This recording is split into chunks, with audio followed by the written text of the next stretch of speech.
Perfect. All right. Well, thank you everyone for being on. And like I mentioned, there's going to be people that are going to be piling in right after the hour. We got a great slate of speakers today.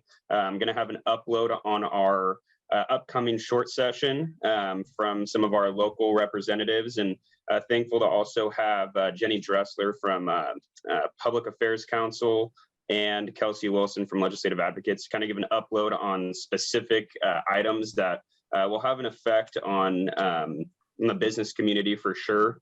And then we're also going to finish it off with Gretchen Bennett giving us some information on the 5 new locations for micro shelter managed camps that the city's considering. So Jeff, I will hand the mic off to you. Well, good morning, everyone. I'll tell you, I am looking forward to 2022. There were some good things in 21 for sure, but there was also some things that really sucked. And so I am looking forward to a new year. I hope everyone else is as well. And to Zachary's point, I think that we have some really good things lined up for the year. And hopefully we're going to have a really dynamic, strong public policy schedule for the remainder of the year as well. That said, let me just do some quick introductions. We'll go into, I think, Jenny, do you need to get out of here pretty quickly? Is that correct? You have a timeline? I have a hard stop at 7:55, so I actually have quite a bit of time this morning, but need to be out by 7:55 this morning. Yeah. Perfect. Okay. Well, let me just do some quick introductions and then we'll get rolling here. Jenny Dressler is the Director of Grassroots and Lobbyist for Public Affairs Council. She previously served as Director of State Public Policy at the Oregon Farm Bureau, where she oversaw the execution of OFB's statewide legislative agenda. She is also renowned as one of the state's best advocates on natural resource issues.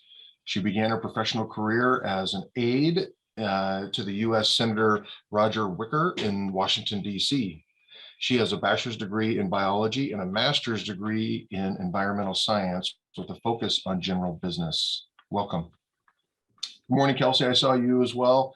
Kelsey has worked in state lobbying in Oregon and in Oregon politics for 13 years, representing interests essential to Oregon's economy, from transportation funding and policy to healthcare and general business and employment issues. Kelsey earned her BA in business administration from Gonzaga, and she serves as vice chair of the Oregon Capital Club, the professional organization for lobbyists here in Oregon. Good morning to you, Kelsey. And I think, yeah, Deb Patterson was here. Senator Patterson, I saw this morning. Reverend Dr. Deborah L. Patterson is an ordained clergywoman in the United Church of Christ, currently serving a 130-year-old rural congregational church here in the Mid-Willamette Valley. She was elected in 2020 to represent District 10, which includes South and West Salem, Monmouth, Independence, Turner, and Almsville, and parts of Four Corners and unincorporated East Salem. Good morning. Welcome. Representative Chris Hoy is with us this morning. Chris Hoy earned a bachelor's degree of political science from Willamette University. Hoy's career experience includes working as an undersheriff with the Clackamas County Sheriff's Office. He serves as vice chair for the Mid-Willamette Valley Homeless Alliance. Chris was first elected to the City of Salem Council in 2018 and was appointed to House District 22 just recently, as we all know, to replace Brian Clem. Representative Hoy, thanks for joining us this morning as well. And Representative Raquel Moore Green, of course, she's always been a supporter of the chamber and here again with us this morning. Raquel has been very active in the Salem community for 24 years. Raquel has an extensive work resume, including being a small business owner. She has worked for Senator Jackie Winters and former Representative, now Commissioner Kevin Cameron, in various roles, and brings this experience to the Capitol. She has had the honor of serving as representative of House District 19, which includes parts of South Salem, Almsville, Turner, and Turner since 2019. Last but not least, Gretchen Bennett, one of the jobs that is just probably a thankless job here in the city of Salem, and needs to be recognized, in my opinion, for effort, no question about it. Gretchen Bennett works within the mayor and city manager's office here in the city of Salem. She engages with community members, service providers, and all interested in the topic of unsheltered homelessness issues here in the city of Salem. Gretchen is the liaison to any homelessness issue, and Gretchen has been with the city of Salem staff team for over 8 years. And she is a former Leadership Salem graduate here at the chamber. So with that said, welcome everybody. I am just going to go. Why don't we go to Jenny first? Talk about agricultural overtime. You had some good topic there that we want to hear about. Thank you, Jeff. And thank you everybody for inviting me this morning to talk about an issue that is likely to be maybe the number one hot topic issue of the 2022 legislative session, which, as you all know, is a very short 35 days. So I think it remains to be seen what this session actually ends up looking like. But as I was introduced, I'm Jenny Dressler. I work at Public Affairs Council, and we represent several, well, we tend to represent a lot of businesses and business-oriented clients. And in this space, I still have the opportunity to work with the Oregon Farm Bureau Federation and then the Associated Oregon Hazelnut Industries. This is an issue that we've been working on for at least the past year, and working on as we head into the legislative session. The issue probably first came about right at the beginning of the 2021 legislative session. If you all, as was discussed, last year was a pretty tough year legislatively as well. Having a remote legislative session didn't lend itself to a lot of collaboration in the building. And one of the issues that didn't make it out. One of the issues that didn't. I am having potentially some echo. Oh, there we go. One of the issues that didn't make it out of the legislative session just this last year was agricultural overtime. But the debate, as it made its way through the legislature, did sort of set up the discussion for what some of the policy points and sticking points would be heading into the 22 session. So for those who don't have maybe as much of a background in agriculture, I think it's probably worth setting the scene for why this is a tough conversation, because employers aren't telling you that they don't want to pay higher wages. We actually pay very competitive wages, partially due to a minimum wage in Oregon that is much higher than the rest of the country. But the concern that you're going to hear from employers is, at least in the agricultural space, is that most farm and ranch families, and we're about 96% to 97% family owned and operated in Oregon, which looks a lot different than California, where you see a lot more corporatized structure. But for those 96, 97% family farms and ranches, the majority of those individuals, at least those who are selling or who have production scale operations, are selling into the domestic or the international commodity markets. So 80% of everything that we produce in the agricultural sector in Oregon leaves this state. About half of that leaves this country. And so when our growers end up selling their commodities and selling those commodities typically in bulk to buyers, they're competing against growers in Alabama, they're competing against growers in New Mexico, they're competing against growers in Argentina and Turkey. And growers and even those producers in Mexico, where we've seen a lot of our fresh vegetable production in the United States go, where workers are making 50 cents an hour at best. So that's where we end up competing, and it turns your farmers into what we call our price takers. So they can say, it cost us 50% more, or it cost us 20% more, let's say in 2021 due to natural disasters. some of the new labor mandates, new paid family medical leave insurance that's coming on. And in Argentina, they can say, well, it didn't cost us anything extra, and this is the price that we can offer.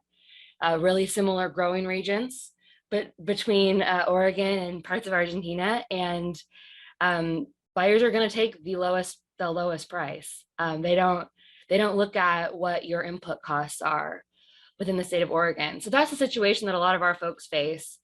And they maybe wouldn't be so squeezed, but since 2015, with the passage of paid sick time in 2015 and in 2016, the minimum wage that increases through 2022, and then other labor mandates sort of coupled with market issues, as you guys have seen over the last couple of years. Then the COVID crisis, it's been a real challenge. So as our folks came into this conversation, they said, we want to be able to pay our employees and to do the best for our employees. We already do. We try to be competitive in a labor market that is really challenging. But agriculture, at least since 1938, has been exempt from paying overtime federally. And that's the system that almost all of agriculture across the country has been established on. So that's the way that our prices work, and that's the way that our markets work. And we've never, for the industry, just given the seasonality and some of those other factors, we haven't built our markets any other way to account for those increased costs. So that's the situation kind of as it was set up. We sat down after the bill failed in 2021. Worker representatives, employer representatives, and some legislators sat down in a work group and tried to work through, is there a middle space that can be found? Is there a compromise that we can find as we head into the 22 session? And it's been a very challenging conversation, one that ended rather abruptly in December, when worker advocates said, we want 40 hours and understand the consequences may very well be that workers may lose take-home pay if employers cannot afford overtime. And that's what our folks said is, we've seen in California who's adopted a policy, and they're still in a long phase-in period of, I think, 7 years phasing this policy in. They're probably the best example, but in California, we've seen as a response to an overtime mandate, probably more workers seeing their hours capped at 40, or seeing an incredible amount of mechanization as employers try to adjust to increase input costs in a world where they can't recoup those costs in the marketplace. And so that's kind of where the conversation ended, is a stalemate in December, where for workers and for worker representatives, they said, we want 40 hours and we understand that there may be consequences. And our folks said, we don't know that we can deal with the consequences. And we're also concerned that, in talking to some of the workers on our operations, that not everybody's prepared to deal with those consequences of not having the same take-home pay, or of having to go find a second job if they want to meet or make the same amount of money in any given year. So I'll say we came to a standstill in December. Conversations, even though they stopped in a work group process, have continued to evolve. And the work group, I spoke to Representative Paul Holvey, who is our chair of the House Business and Labor Committee. The work group is indeed going to come back together. I think there's a general acknowledgement of the issue on both sides of the equation, a desire to help advance the farm worker community and give them more opportunity and protections in statute, but at the same time an acknowledgement that employers, no matter how much they want to be able to provide overtime pay, probably aren't in a position to be able to provide the benefit that is being requested in session. So I'm probably making a debate that is going to be very, it's going to be a very hot button issue. I'm probably making it sound not nearly as controversial as it's going to be. But I will just say I think maybe debates in other states have been framed as workers versus employers, and I just don't think that's our situation here. We have a general recognition on both sides that we understand what each side wants and needs, and it's just, is there a space to have a smarter, more adaptive policy conversation for a state like Oregon, where we have a greater reliance on specialty crops in other states? I think 225 different commodities grown in Oregon, many of those specialty crops, where we are a large dairying state, and have a lot of animal husbandry needs that don't match up very well with a straight 9 to 5 type of schedule. And so that's the conversation that's going to go forward. And I will tell you at this point, as we head into the legislative session, it feels rather insurmountable to be able to have the conversations that we need to have, and the debate that needs to be had about how to keep farmers and farm families and workers whole. But that's the direction that we're headed. So I'm happy to answer any questions. I'm sure that you have them, or if we're waiting until the end, please let me know that as well. So thank you so much. Thank you, Jenny. I'll tell you what, I am so ignorant on this topic, to be fair. So I find it refreshing when you're here, you're giving some insight, and I'm sitting here thinking, what are you talking about? Like, it's just not something that I follow. So thank you for following it and giving us a little piece of it. What kind of consequences, let's say there's no agreement, nothing changes, what kind of consequence are local farmers and farm workers facing here? And again, that's coming from someone who's super ignorant to this whole policy. I just go to the store and get my food, and I'm super uninvolved. So thank you. Absolutely. I think it's a misnomer that the consumer will see consequences. That is a good question, Jeff. Or a misunderstanding that the consumer could see consequences. So I actually went to my local Whole Foods recently, and I thought, I wonder how much of this produce is actually grown either locally or regionally in Oregon or Washington. And I will say probably 85 to 90% of all produce in the store was sourced from outside the country. So Oregonians generally aren't going to feel this at all. Oregon families, let's say the legislature passes a mandate for 40 hours in 2 or 3 years. In 2 or 3 years, the average Oregon residents, or the average Oregon family, isn't going to see a change in the price of the food that they eat at restaurants. They aren't going to see a change in the price at the grocery store for the food that they purchase. So they're not really going to see any consequences. You may see an increase in the price of produce purchased at your local farmer's market as a result of this. Just because those folks are the direct market here. But as you look at farms across Oregon, what would be the consequences in, let's say, 3 years after passage of that? I think we'll see a lot less diversity. For those that are able to, I think of a lot of my fresh vegetable folks, a lot of the berry growers, they'll probably transition to grass seed or to something that is less labor intensive. We've seen almost all of our asparagus production in the US leave.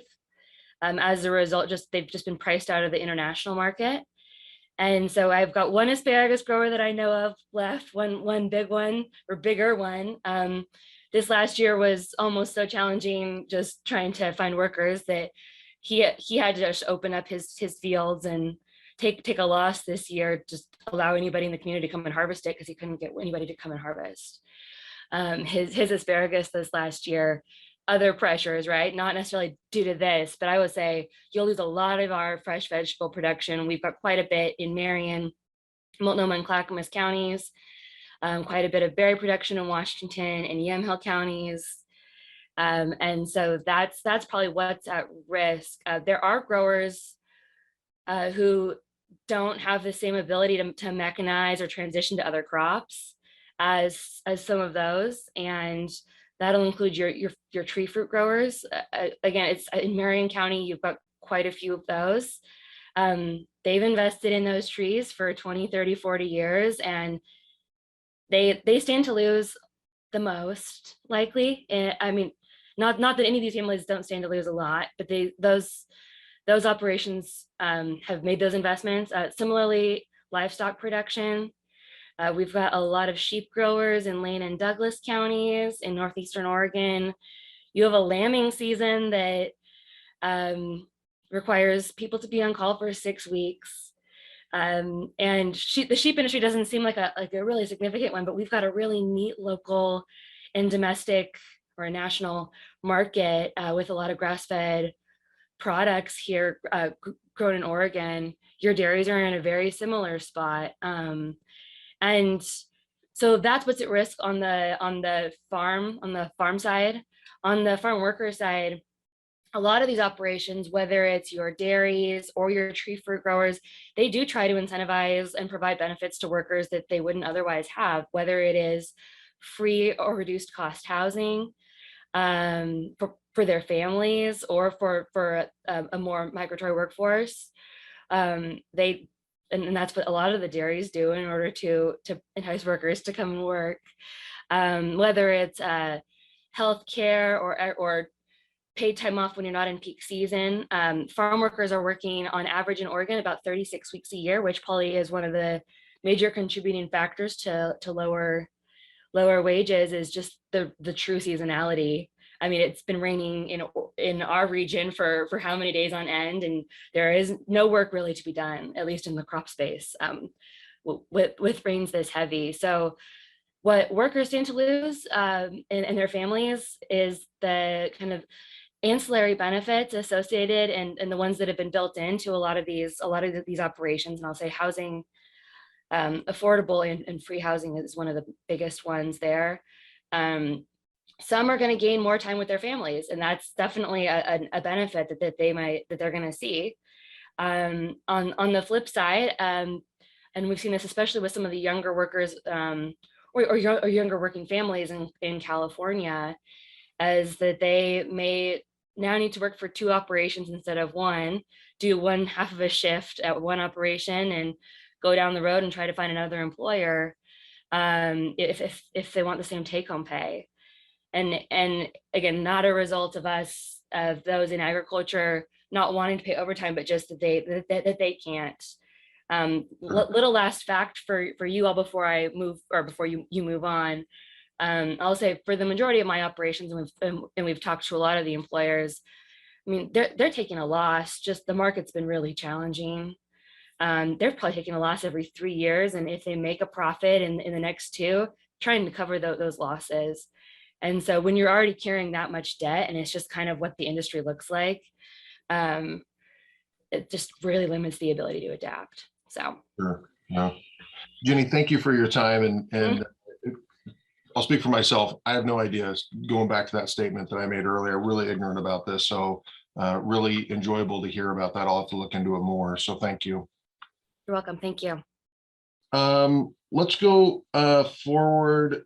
Kelsey, you were going to give us a quick Governor Workforce Initiative update going into this session.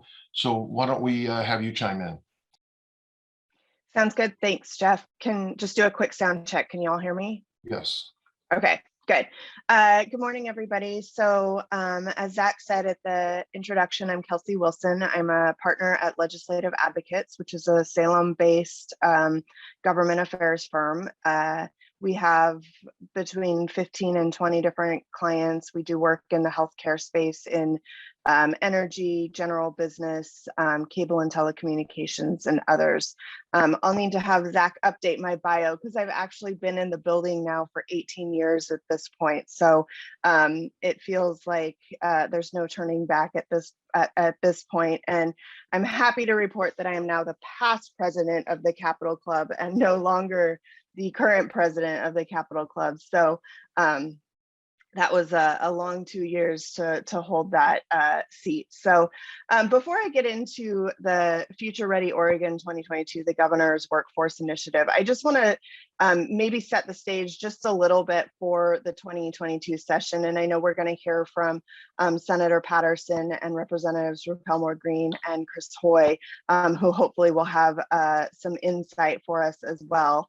But I do want to just give you a little bit of kind of what we know at this point headed into that session in just a few short weeks. So I think we're still, as Jenny noted, a little bit undecided on what session will actually look like, what the hybrid virtual model might look like, especially with this Omicron variant that is rampant through our community and through Oregon. So we did hear earlier this week from Senate President Courtney that committees are likely to be completely online, which I think is a little bit of maybe a switch from where we were hoping things were going to go, that there may be an opportunity to testify in person.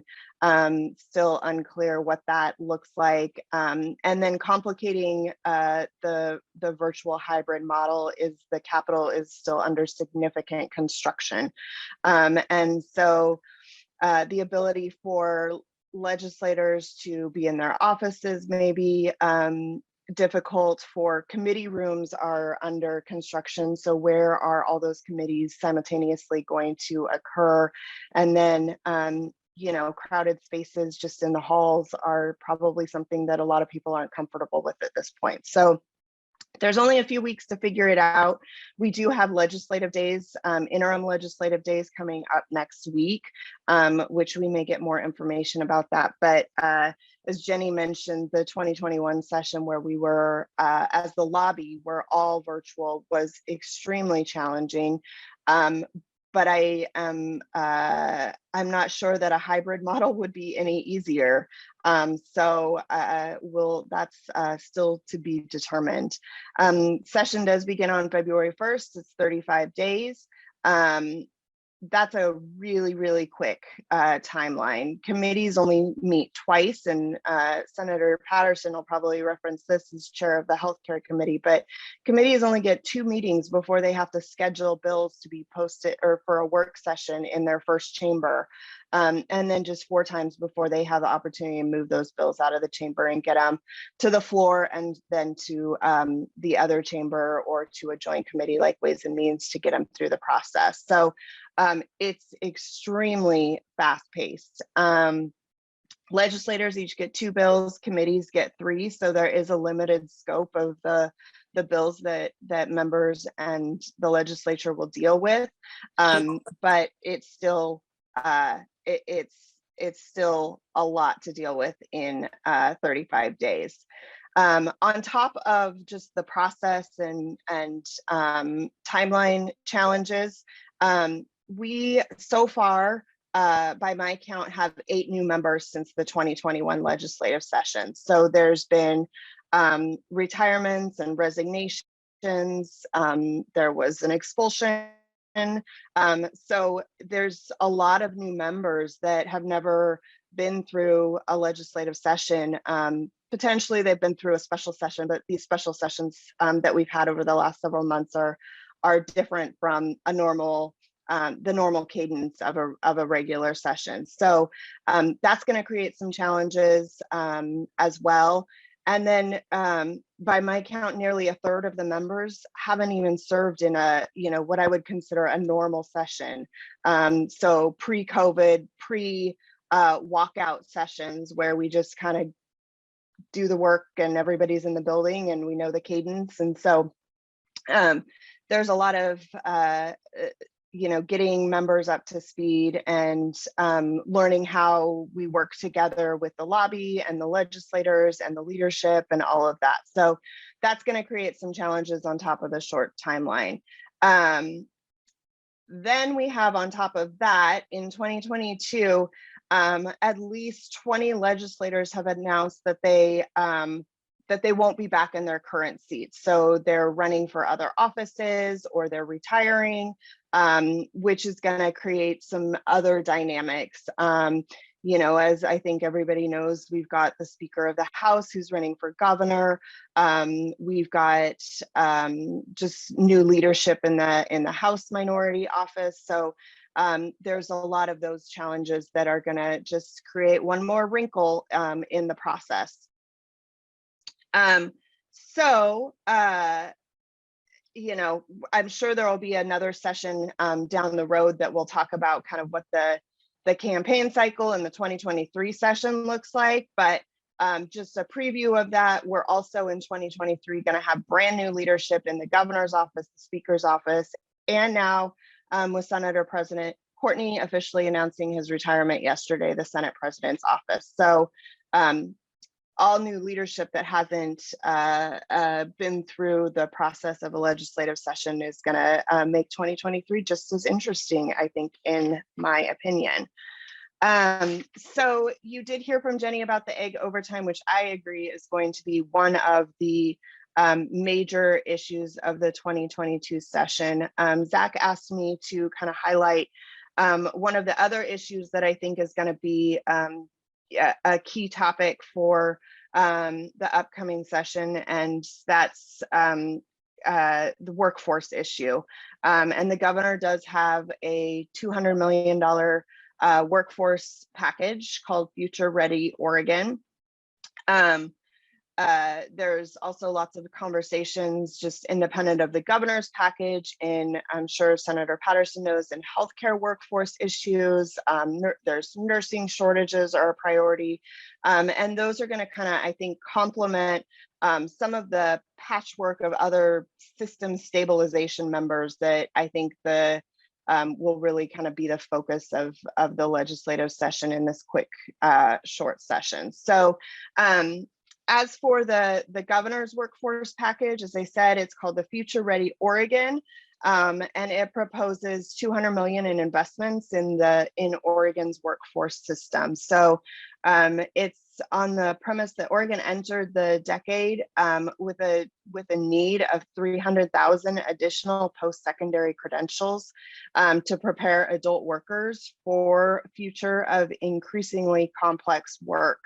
And then we had a pandemic, which exacerbated that workforce crisis, as well as highlighted some of the significant disparities in how our workforce system serves Oregon's communities of color and minority populations. So with some of the federal funds that Oregon has seen, and an increase in our tax rolls, now the governor's office is the time for Oregon to invest in this workforce system and make it a collaborative system that meets people where they are, and customizes solutions to meet the unique needs of the individuals. So the highlights of the program are a $92.5 million invested in leveraging from existing successes. That includes expanding investments in programs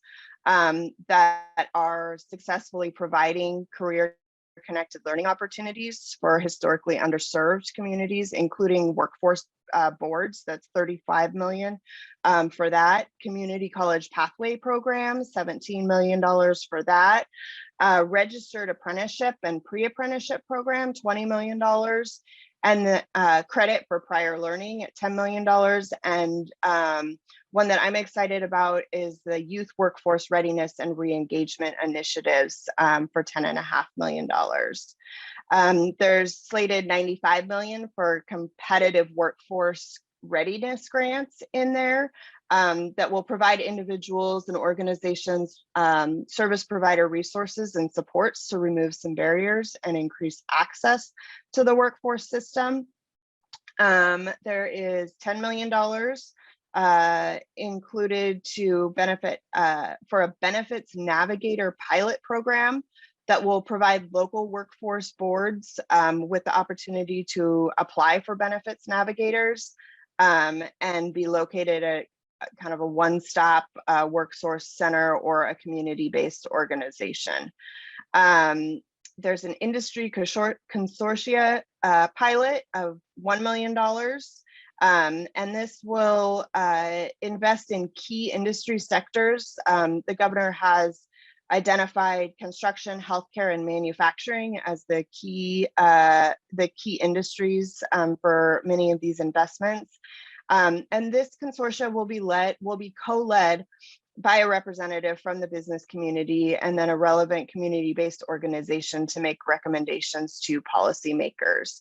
And then finally included in the package is $1.5 million for assessment, accountability, and continuous improvement. So the timeline for the package, which, like I said, combines general fund and ARPA funding, is some immediate outcomes beginning in the 21-23 biennium, and then maximizing some of those opportunities through continued ARPA funds, funded investment. So maybe I will stop there. I can certainly share with Zachary kind of the outline of the workforce as you heard maybe some of those key components that you might be intrigued by and might be opportunities for your organizations as well. Kelsey, thank you. That would be great to get some of that, probably a little bit more of that detail, Zachary, if we capture some of that and put it out to the public policy group. Kelsey, thank you for joining us this morning. Let's move on to Senator Patterson and hear from you a little bit on what your priorities are and what you expect this short session. Yes, and thank you. And Kelsey and Jenny, thank you so much for your presentations. Really appreciate all that you do. And I too share your hope that we can be back in the building soon. Had hoped that would be the case this February, but it looks like that hope is fading. So thank you for all that you do. I also need to update my resume. I have served 30 years as ordained clergy in the Congregational Church, but last Sunday was my last Sunday. I've retired from that. The bulk of my professional work has been in healthcare administration, though. I have a master's in health administration from Washington University School of Medicine in St. Louis, and spent 20 years as heading up local, regional, and international health organizations. So I think that's why I ended up as chair of the Senate Healthcare Committee.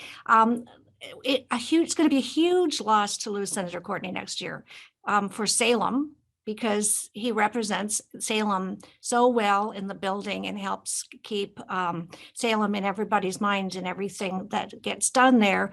But he brings an institutional knowledge that's almost unmatched by anyone. And so thank you to Senator Courtney. I want to say that publicly, and I'm going to be saying that over and over for the whole time until he's gone, and then and beyond. But for Salem in particular, it's a huge loss, as well as the legislature. He did always say, though, that the short session was for technical fixes and to balance the budget. And I take that seriously.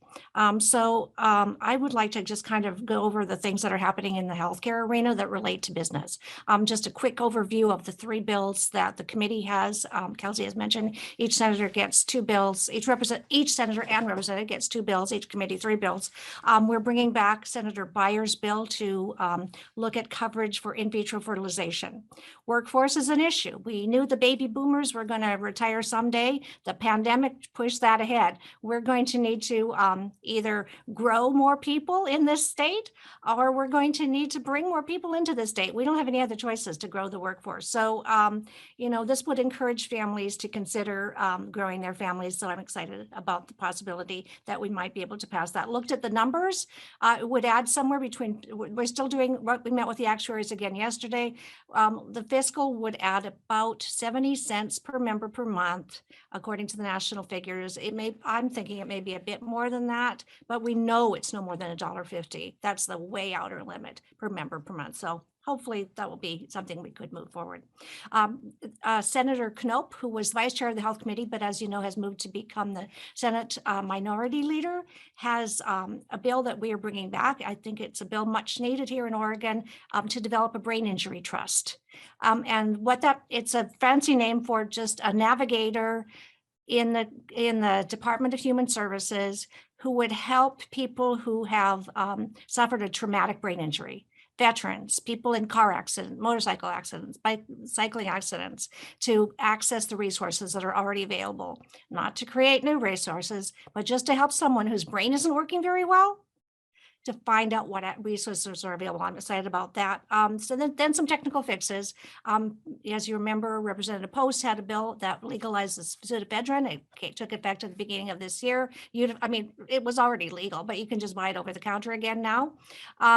This is a technical fix for the use of driver's license to, as you purchase that at the request of the pharmacist. There's also part of that bill, which is an omnibus bill, to include all pharmacy benefit manager contracts under the same, anything that would apply to some pharmacy benefit managers would apply to all, even if they had an evergreen contract. I'll come back to that in a minute. The workforce issues related to healthcare, there are 3 bills that I know of. We may have more coming from the House.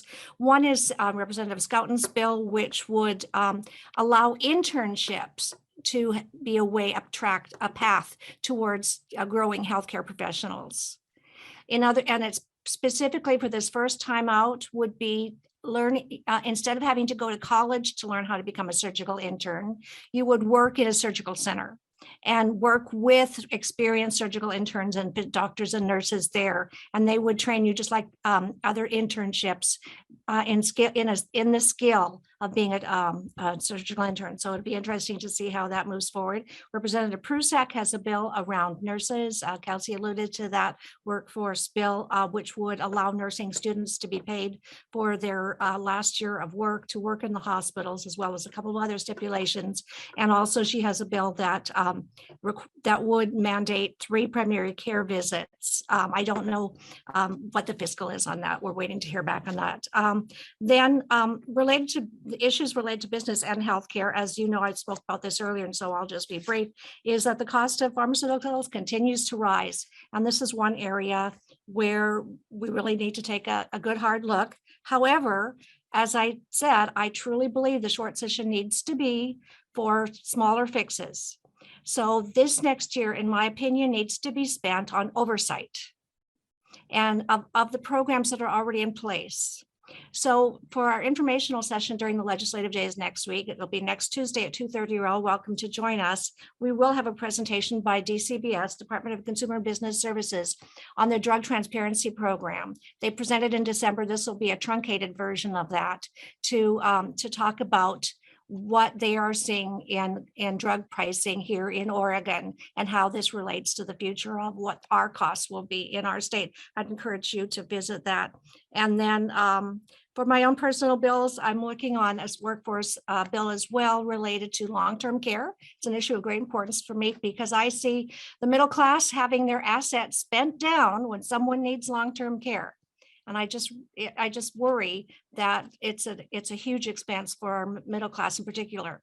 And so this would be to develop a certification registry for long-term care workers and home care workers so that they could track their training and it would be portable. They could show what trainings they had done from employer to employer, and it would provide consumer protection so that consumers could go and see the person that's coming from a certain agency to help their loved one in their home, their mom or their dad. They could see that their background check is up to date. They could see if they've had CPR or first aid or things like that. And so it's both workforce development and a consumer protection bill.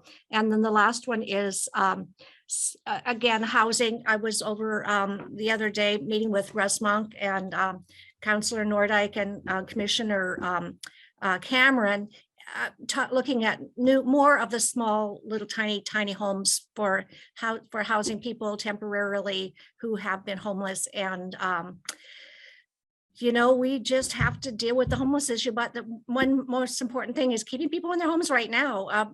There are some of the low-income housing units that are moving to market rate. This bill would provide some rental assistance to help people to be able to pay the difference between what they're currently paying now and the 9.9% increase or whatever it would be per year.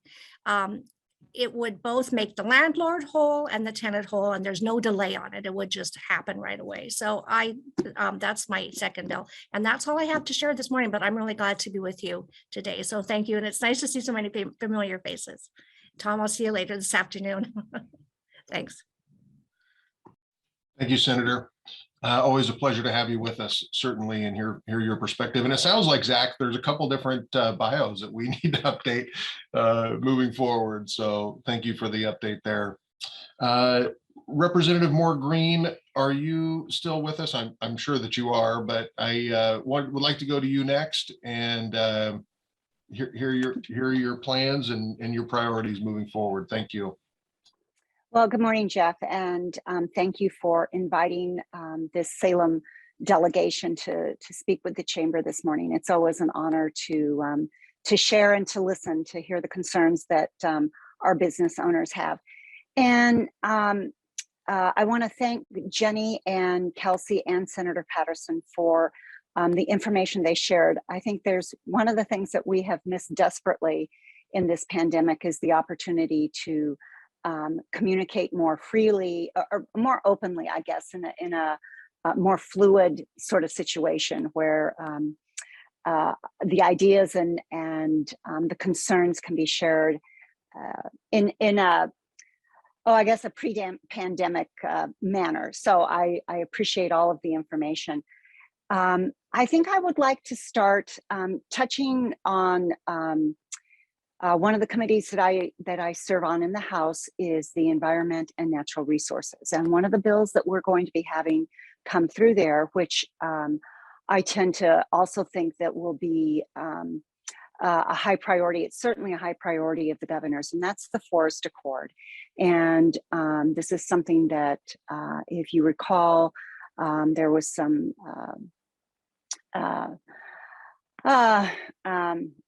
I guess dissent would be the best word for it, as to how best manage our forests here in Oregon. And the two groups came together. The governor asked them to work together, and they did. They presented their work in December, and it's the governor's goal to get this finalized this session. So that will be another big piece of legislation that will be coming through the chambers. And here again, we're hoping for good public input. As Kelsey noted, our committees will be virtual. However, the Capitol will be open. That's what we were advised of late yesterday afternoon, that the Capitol will be open. So the public and the lobbyists will have access to us. I certainly plan on being there. I'm sure my colleagues here in Salem plan on being there too. I mean, we have to be there in order to vote. We have to be on the floor to cast our votes. So my hope is that the stakeholders, all the stakeholders, feel comfortable coming and meeting with us. Our offices will be open. The meeting rooms won't be. So there's that. In my healthcare committee that I serve on, Senator Patterson touched on one of the bills that actually I'm co-chiefing with Rep. Scouten, and it's this what we're calling the Surgical Technical Apprentice Workforce Act. And these are surgical techs who already have the training, and what this will do is it will allow them to have the training that they actually take to become a tech will not have to go through a local community college anymore. And so it's an on-the-job. It's much like a plumber or an electrician apprentice, where you come in at a level and you work through to your to mastery of that level. And there's a massive workforce shortage in the medical field. I think all of us have felt that over the last several months. So this will be one way of people obtaining an education at even a reduced cost, because it's on the job. And so I'm excited for that, and we'll be presenting that next week in our House Healthcare Committee during interim session or legislative days, excuse me. And speaking about the other bills that I'll be introducing here again, echoing the intent of the voters in 2010 for the short session to be fixes and budgetary items. One of the fixes that I will be proposing is to the mergers and acquisitions. And this was a very large piece of legislation that was passed in 2021, and it had to do with mergers and acquisitions of healthcare providers. And there was great concern when it was passed that there were things that weren't quite right. And sure enough, going into the implementation part of it, OHA and many of the stakeholders have realized that, yes, it does need some fixes. And so there are several that I will be, that are part of this bill, worked closely with Salem Health on this, our local healthcare provider here in Salem. They had many concerns around that. And then the other bill that I'll be introducing is a bill that will direct school boards to ensure that the curriculum of each course of study offered by the school district is available to the public on the district's websites. We've had a lot of concerned parents wanting to know, so what is going on? What are the courses of study that our children are receiving? And so simple bill, less than a page and a half. So I like simple and straightforward. And one of the other bills that I introduced last year in the session of 2010, was it 10? Staff in 10, excuse me, in the 2021 session was a fix to the CAT tax for the pharmacies. Many of you may know that Bi-Mart closed up its pharmacies here in Oregon. And part of the difficulty with the CAT tax and the pharmacies is the way that reimbursement is handled by the insurance companies is they can't add anything on. And so you've got this CAT tax that was added on, and it can't be passed along. For any of you who've been in restaurants, we were in Lincoln City over the holidays, and we got our little receipt, and there right on the receipt was the amount for the CAT tax. Pharmacies can't do that. And so this is a reintroduction of a bill that I had in 2021 to fix this for the pharmacies in hopes of not losing any more of the smaller pharmacies, many of which in our rural communities aren't the Bi-Marts. They aren't the CVS or even the Rite Aids. You know, these are family-owned businesses. So we're hoping to get that passed and in place to help our businesses. And along the lines of business, as this is a business organization, I think I'd like to also touch on, Jenny talked about ag overtime.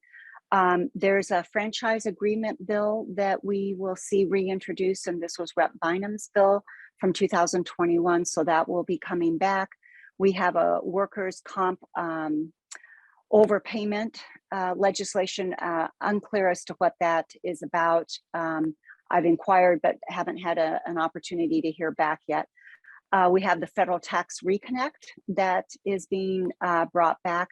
There's a proposed marijuana tax. Here again, I don't have details around that or who that will benefit.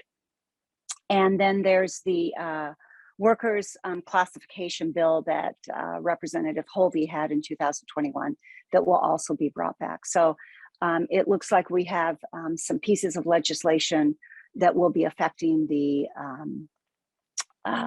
directly affecting the business community that I will, as I have committed before, make sure that I keep my finger on those so I can report back to the chamber.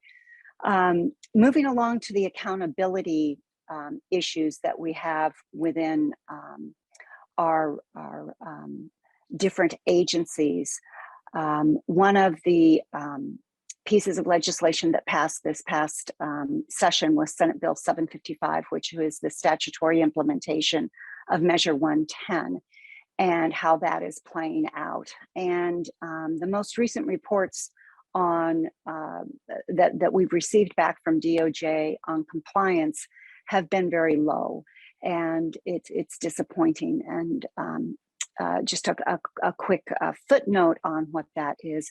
It was Measure 110 decriminalized some of our the quantity of some of the most deadly drugs that are out on the street, fentanyl and heroin, meth, and made it a citation instead of an arrest. And the hope was that, you know, by citing somebody and saying, hey, listen, you know, we understand that you might be struggling with an addiction. Here's an opportunity to seek services. And the response to that has been low. So we know that we need to do something around that. And actually starting this morning at 8 o'clock, DOJ is offering a two-day Forum on Behavioral Health Summit, which I will be attending shortly.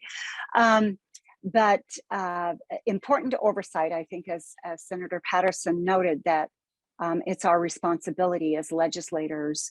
You know, we put things in place and to monitor them and make sure that they are moving through with the intent that we want and with the outcome. Well, the intent that the voters wanted, specifically around Measure 110, but also, you know, how we as legislators interpreted that and see to it that it gets played out.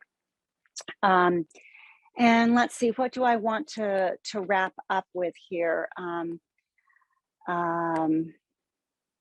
There was one other item I wanted to touch on. Oh, yes, thank you. Thank you for letting me pause there. Behavioral health. So I'm the vice chair of the House Behavioral Health Committee, and we do have 4 bills that will be coming through as committee bills, 3 of which are fixes. Here again, legislation that has been enacted, and in the course of enacting it, we have found that they need some fixes. One of them was around House Bill 2949, which was an $80 million workforce investment for the mental health workers within the BIPOC community, a piece of legislation that I supported, worked with Rep. Bynum on some of the adjustments during session.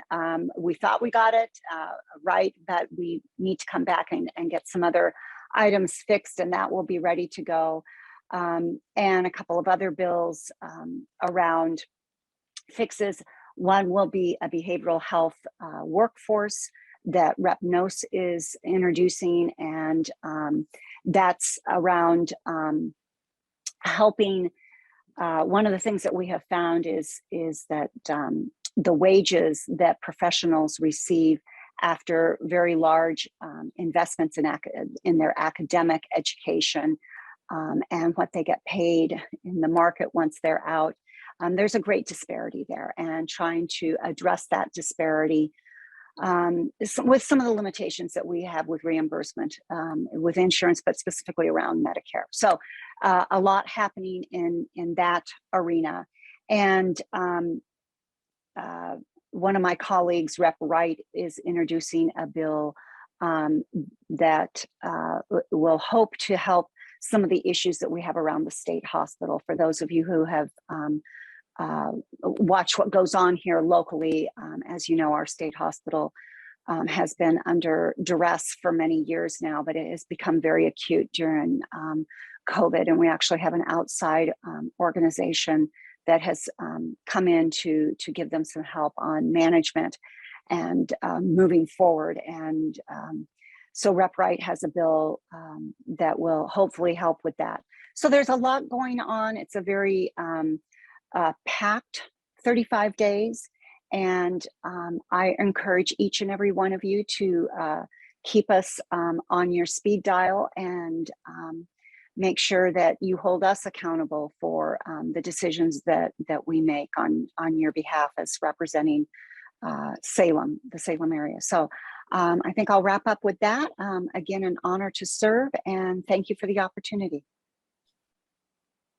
Thank you, Representative Moore Green. Always a pleasure to see you. Real quickly, all of us on this call, for the majority of us on the call, recognize Mr. Hoy as City Councilor Hoy. I want to officially welcome him to this group as Representative Hoy. And I think I screwed up a little bit in the beginning. I think I might have said House District 22, but I think it's 21. Is that correct? So I apologize for that overstep or that screw up there. But Representative Hoy, congratulations on the appointment and welcome in this capacity to the Salem Chamber. Well, thank you. It's really a pleasure to be here with you all this morning. And yes, it is District 21, House District 21. Although I don't live in the new House District 21. I live in the new districts. I live in 17, but I didn't move. So I got redistricted into my new House district now goes clear up to Idana in Detroit. So it's kind of an interesting mix there. So my colleagues have said a lot about what's you can expect coming up in the February session. I guess a couple of quick things that I've learned is that our offices are open again. They were open, I think, the Monday after Christmas, and I actually got to go into my new office, which was kind of fun. And I learned that the construction that's happened so far, the seismic retrofitting, they detached the wings of the Capitol building from the main building. So if there's and they reinforced the wings. So if you're there and there's an earthquake, get into the wings, because those buildings are going to stand. The main building is going to fall. They haven't worked on, that's like phase 3, I think. So they detach them. So if it starts shaking, that the wings will stand anyway. And like someone mentioned, all of the hearing rooms are still under construction. Parking is still under construction and will be for a number of months. So those definitely won't be open for the coming session. As you might imagine, it's been a whirlwind month for me. I was appointed by the county commissioners, and I think within 3 hours, I had my first caucus meeting, which was kind of wild. And it's been kind of taking a drink from the fire hose since then, trying to learn all of the issues, meet people. I've been meeting with colleagues, meeting with lobbyists, meeting with agency people, and trying to get up to speed on issues that are important to the Salem area. So let's see, in terms of the committees that I'm on, I requested the speaker asked me which committees I wanted to be on. I requested 4 different ones, and I'm really pleased that she gave me 2 of the 4 that I asked for. So which I think is kind of unusual. Sometimes you just get what you get. So I'll be on the Behavioral Health Committee with Representative Raquel Moore Green. I'm really looking forward to that. And I'm also on Housing, which is really an important committee, especially when you consider my work at the City of Salem. I'm the chair of the Salem Housing Authority Board. So housing and homelessness is pretty much my main focus on City Council. So the 2 bills that the concepts that I'm working on, I didn't actually get 2 of my own because of timing of the appointment, but I was very fortunate that Representative Clem introduced 2 concepts sort of on my behalf before he left. And one has to do with the siting of micro-shelter sites. You've probably micro-shelter communities.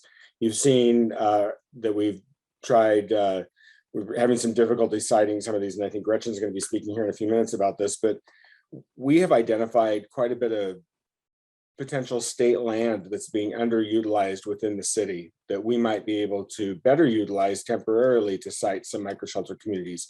So far, we haven't been able to accomplish that. The city hasn't been able to get to yes with DAS or the agencies. And so this bill would hopefully get us to yes fairly quickly on allowing us to temporarily use some available land around the city that the state's not utilizing. And I'm talking like parking lots, just any kind of flat land. I'm not talking about buildings. I'm talking about just a place to be able to do our managed micro shelter sites. And I do want to make sure that, and I heard somebody mention camp earlier. These are not camps. Camps generally have tents. These are micro shelter communities. These are actual structures. So it's important that we frame the language, I think, around these, because these are actually structures that with a door that locks. It's really important to folks, and in being able to have their stuff be secure, and so they can go to a job, they can go to an appointment or whatever. If they're living in a tent, you either have to leave somebody standing guard, or you lose your stuff, or you don't go to work. So that's why it's important to have these micro shelters where the doors actually lock in a managed community, not just sort of out here and there. The other thing I'm working on is a payment in lieu of taxes for the state. We estimate that about 5% of the valuation of property in the city is owned by the state, which represents, if it was owned by a private entity, would result in about $5.1 million per year into our general fund. And so that's money that we're essentially not getting in the general fund, but yet our public safety services are quite burdened responding to the state hospital, to the prisons, to all the institutions and buildings. And so this would give us some sort of revenue to help fund those vital public safety services that they're receiving every day. But it's very common in state capitals across the country to see a payment in lieu of taxes structure for this very reason, because of the amount of land that's generally owned by the state within the city. So that's something I'm working on. Also hoping to be able to have more of a predictable amount of revenue for the city going forward. And with Senate President Courtney's announcement yesterday, we no longer have our advocate, and that we won't be having our advocate in the Senate President's office. So that's, I think, makes this idea even more important. Other issues that I'm working on that are important, obviously the state hospital, which is right across the street from my ward that I represent on city council, but it's now within my House district. So we've got to work on some stuff there. That place, it's got a long history of a variety of issues, and I'm hoping to work for some long-term solutions there. So those are the things that I'm working on right now. And like I said, just trying to meet with folks, get up to speed, and learn about all of the different issues that are going to be coming forward really fast. So happy to answer any questions. Thank you, Representative Hoy. You had mentioned drinking from a fire hose a little bit. I always find those times, I'm a little envious, because I think that is really kind of the spice of life, having to all of a sudden be thrown to the wolves, so to speak, and you're taking all this in. And while it's very turbulent, I think that's when we rise to things better. So congratulations for facing it head on and stepping up to the challenge, for sure. Thank you. I'm really having a lot of fun. I mean, it's been a ball so far. It's fast and furious, but I'm having a lot of fun. Good. Well, with that, thank you, representatives and senators. Kelsey, you're still with us. Thank you for hanging in and listening to this and participating. We need to shift. We're a little behind schedule, which is, of course, my fault here, but excuse me. Need to shift over to Gretchen Bennett to talk a little bit about the micro shelters. Representative Hoy mentioned it a little bit. There are, my understanding is, 5 new locations that have been identified or being discussed. And Gretchen, if you wouldn't mind just jumping in and kind of telling us a little bit more about that, their locations. I actually went through and looked on Google Earth which ones we're talking about, just to kind of get a sense of it before the meeting. So with that, Gretchen, welcome and nice to see you. Happy New Year, and I will turn it over to you. Thank you, and I'll work at trying to catch you up on your schedule. I'll err on the side of being brief, and then folks are welcome to ask me questions. Yes, as Representative Hoy said, this is part of our broader strategic plan to pursue a housing first model by expanding safe, lockable places for people to be able to be. So not camps, not the unmanaged mayhem that you see scattered throughout the city, but places with lockable doors, on-site garbage, case management, laundry, showers, etc. We have 2 currently in operation, and they're reporting some results. One shelter at 2640 Portland Road reports that 60% of the people there have now been able to obtain or maintain income, and 37% so far have been able to exit to a positive destination, which is the objective. You know, we're aiming at people to stay about an average of 90 days and exit to the next step that makes sense for them. The other shelter that we have open at 37 Portland Road, 60% have been able to obtain or maintain income, and 72% have exited with a positive destination so far. Yes, as at the direction of mayor and council, and with the benefit of the community really reaching out and offering us some ideas, we've discovered additional sites that meet the technical feasibility criteria for identifying alternative options. Our criteria includes things like looking at the slope, looking at whether it's a wetland or not, or a floodplain, whether it's in the FAA flight path, things like that. And that tends to rule out a fair number of locations that folks commonly recommend. But we do have options that have emerged as possible that we're informing city council should they want to make that investment. We've gone from 5 to 4 this week. One of the locations was at 1940 Fairgrounds, and that was sold this week. So that's no longer a choice for us, but we do have 4 that are available. Well, they're available and they meet the criteria. So now we're in a zone of listening and engaging with the community on what makes sense. One of them is owned by the city. We took a hard look at the property that's in between City Hall and the Salem Public Library, known as the Peace Plaza. It's on or about the block of 555 Liberty Street. And we recognize that that space would be large enough to accommodate 20 micro shelters. And then we would need to activate the parking lot across the street at Windows to the west for parking for the project. So that's one location that is rising to meet the feasibility criteria.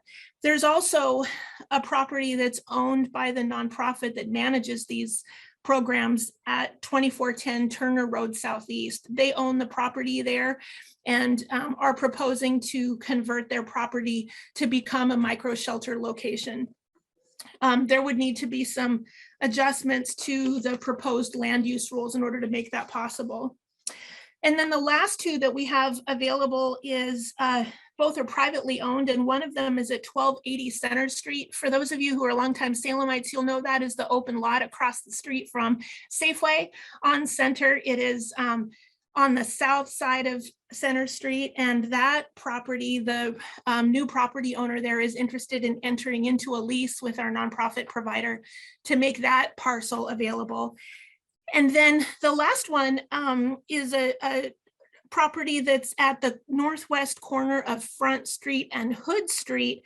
It's a property, if you're driving north on Front, you may have noticed for some time there's been a parcel that's already been fenced. So the community has adjusted to the fencing there already, and it would be on the west side of the street and within the fenced space there at Front and Hood. And that property, again, is one that the private property owner is open to entering into a lease with a nonprofit for this purpose. So those are the locations that we've discovered. And we're currently having conversations with community members, adjacent property owners, trying to gather information from the perspective of people who live and work near those sites to see what we can learn more.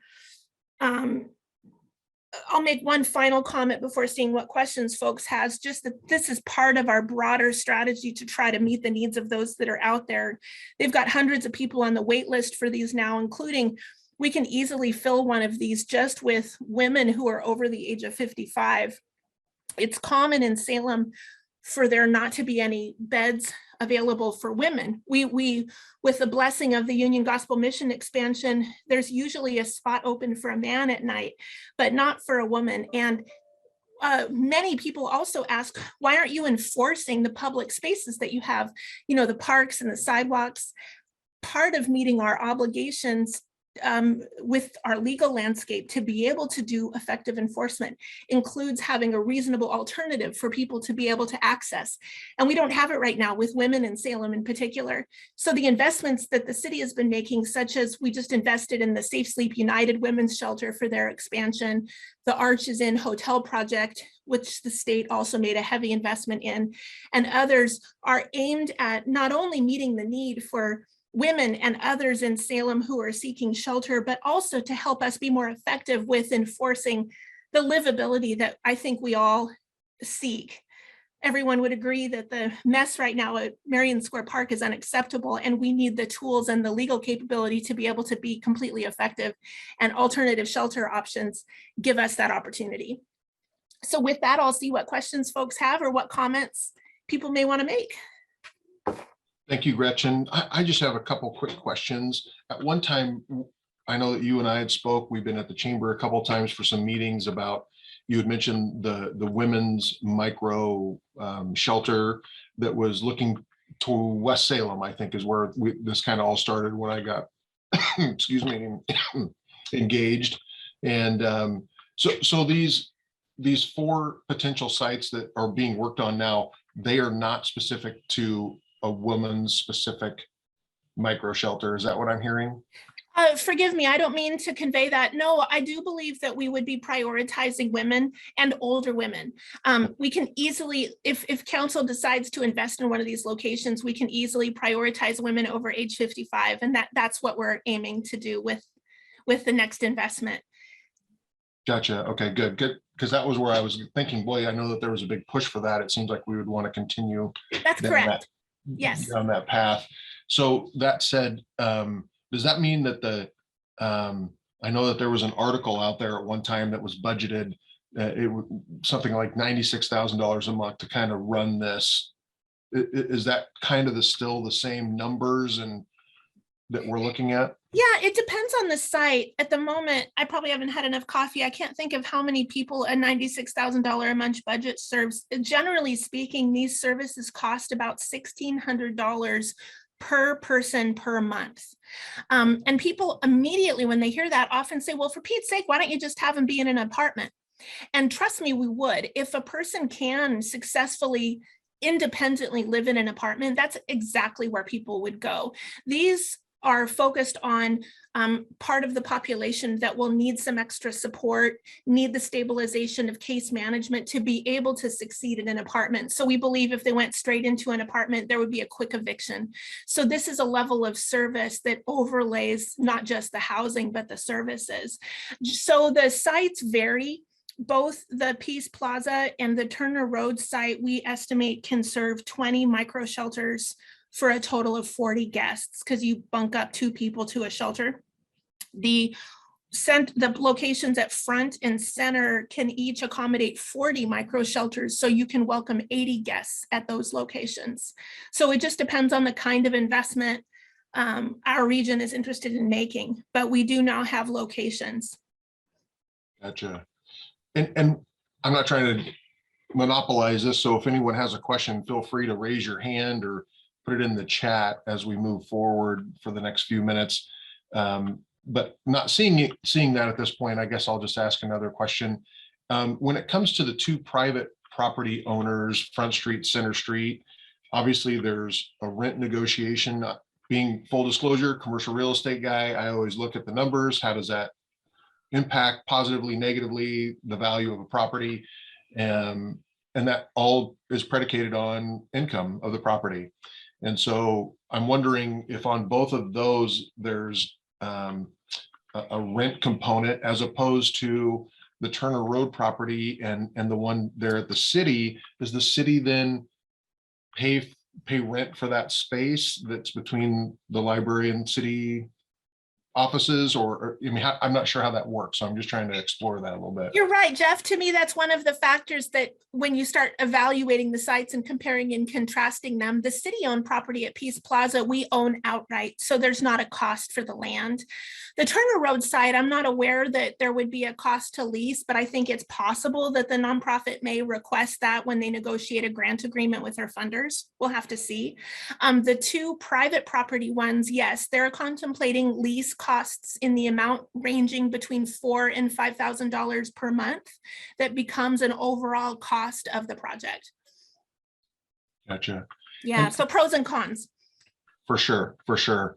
And then services, I know the one in West Salem, there were a lot of questions about services. We want to have services for people to have access to and not have to bus people and transport people. So then when I think of these locations, just my instinct, if that's still part of that criteria, the Turner Road, it's out there a bit. Not that there isn't services, because I think the bus line runs there. I'm not 100% sure. But is that still a factor, and what the city's looking for to have that resource close by?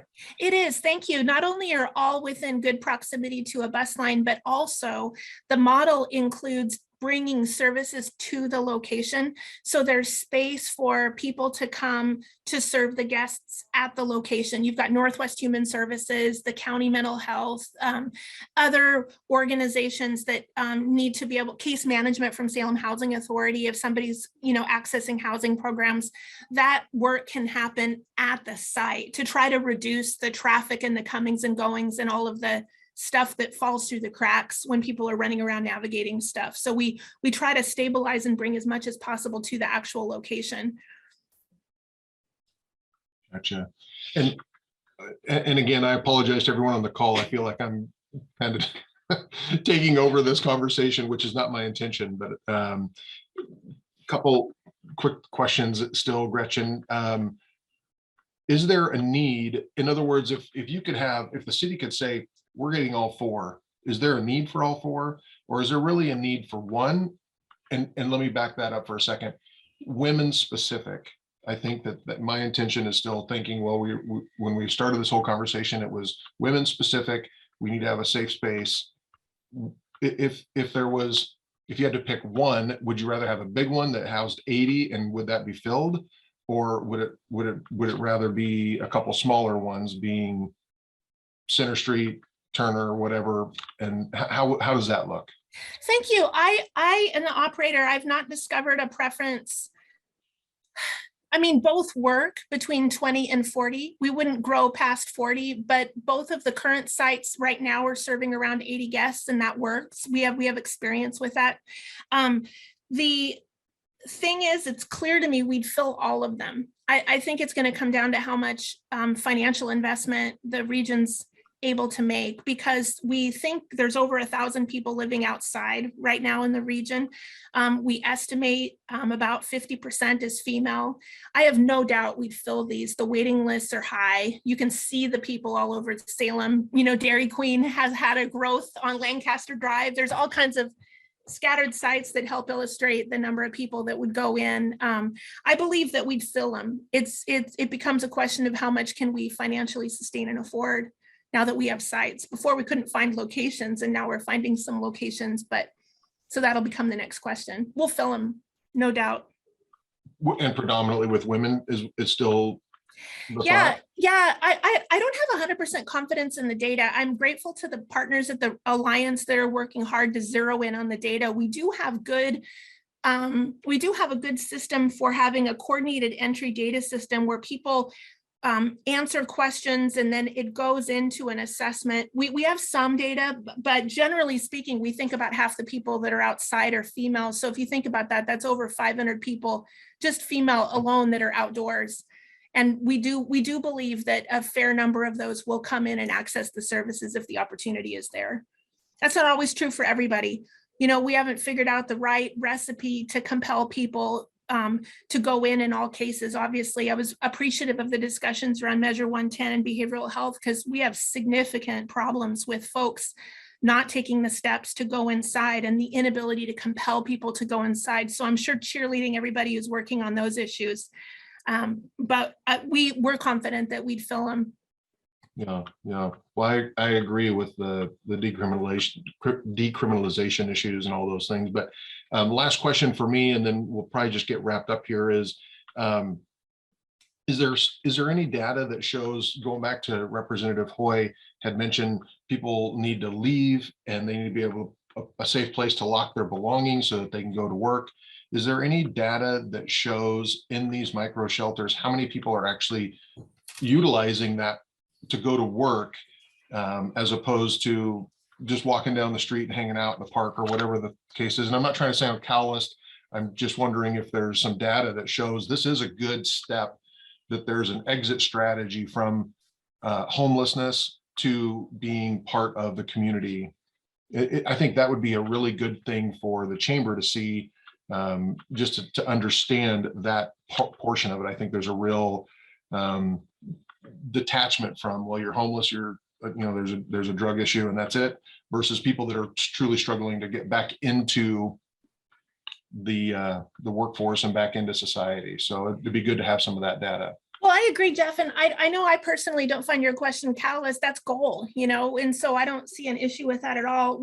What I do know is that so for example, at our first location, which is called Village of Hope, they've served 98 people. 60% have been able to obtain income or not lose income that they were at verge of maybe losing a job or having trouble with consistent attendance at their job. And so 60% have been able to hold on to or gain income. And then 33% have been able to move on to permanent positive destinations, like get into an apartment, for example. At the other site, 65 individuals have been served. Out of that, 38 adults and 27 children. This site focuses on families. And in that location, 67% of the households are in positive permanent destinations, and 60% of the adults have been able to obtain income or maintain the income that was at risk. That's what I do know about that. Church at the Park might have a more precise analysis if you're interested. Yeah, that'd be good. Well, I apologize again to everyone for the third time. I'm not seeing any hands up. Oh, Richard Pine just chimed in there. Richard, thank you. Maybe I should ask that a different way. Go ahead. There used to be like tax bases and tax levies, and is the room with compression for the city to go and seek voter approved revenue for this purpose on a temporary basis, a 3-year operating levy or something like that, or a local improvement district? Does the city have a path to revenue? Thank you, Richard. That's such a good question, and I won't hesitate in case Representative Hoyer, Mayor Bennett wants to answer that. Not at this time, but I would certainly stay tuned for perhaps a path to emerge from the region, recognizing it's really a regional challenge with both of our counties and also the city of Kaiser. Right now, we have a number of infrastructure needs. For example, the fire apparatus is needing to be replaced, and we have an infrastructure bond that's emerging that we're currently getting community input on that would include potentially some dollars for infrastructure in this end, but that doesn't meet the operating needs that you're describing. But I believe that will kind of become a question moving forward for sure from our state, county, regional partners, because we'll be interested in how to maintain the services that have started. Representative Hoy, I see you've opened your mic. Thank you, Gretchen. And I guess I would just answer it from a little bit different angle in that, I mean, everything Gretchen said was accurate, but to more precisely answer your question, could we? Yes. Will we, or do we want to? That's the question. But is it possible? Yes. Yes, those things are possible. Thank you. Richard, thank you for your question. Always appreciate you chiming in. You always have thoughtful questions.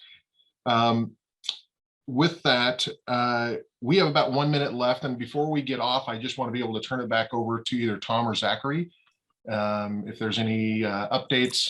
I know that Tom was working on a forum lunch at one point, and that was going to be big. So with that, Tom, please, or Zach? Yeah, thank you. First of all, I would second your congratulations to Representative Hoy on his appointment, Senator Patterson and Representative Raquel Moore-Green. I cannot wait till this afternoon to be at United Way with you both, and that will be an acceptance of a fairly substantial ARPA funds grant fund check, which we will turn around and put directly into the Salem business community for those businesses that are in peril. And those will truly be, number one, rewarded to private sector. So we will There are a lot of groups that are tackling the nonprofit sector. We will be specific to the private sector and really getting that in the hands of those who are absolute in dire need. So thank you both for your leadership there. We have a very special program that probably typically would come through the public policy channel, but it has risen to such a buzz in our community, and that is the proposal for a Northeast Salem Siletz Tribal Casino. And so we will have that presentation. We have elevated that all the way up to our forum speaker series luncheon in February. This Monday would normally be our forum speaker series. We had a severe COVID cancellation, and in very rare form, in fact, my first time in 3 years here, we're going to have a cancellation of one of our events. And we apologize for that for those who look forward to forum luncheons each month. But we're going to come back very strong in February, in fact, on Valentine's Day, for the presentation of both sides of the equation for the Northeast Salem casino proposal. We are going to open this up, of course, to our entire community to attend, as we do with all of our functions, but I highly encourage our Salem Chamber members to be present for that. This conversation will be picking up some major steam, and there's a lot of things going on, we know, in our community, but this is just but one more of those very complex and interesting discussions ahead. So, Jeff, thank you for the opportunity to promote that. And certainly want to thank, on behalf of Zachary and of course our board of directors, all of our speakers today for presenting. With that, Mr. Miller, I believe we are wrapped, sir. All right. Well, thank you, everyone. And I hope you guys have a great rest of your week in the early 2020 year. Thank you, everyone. Thank you so much.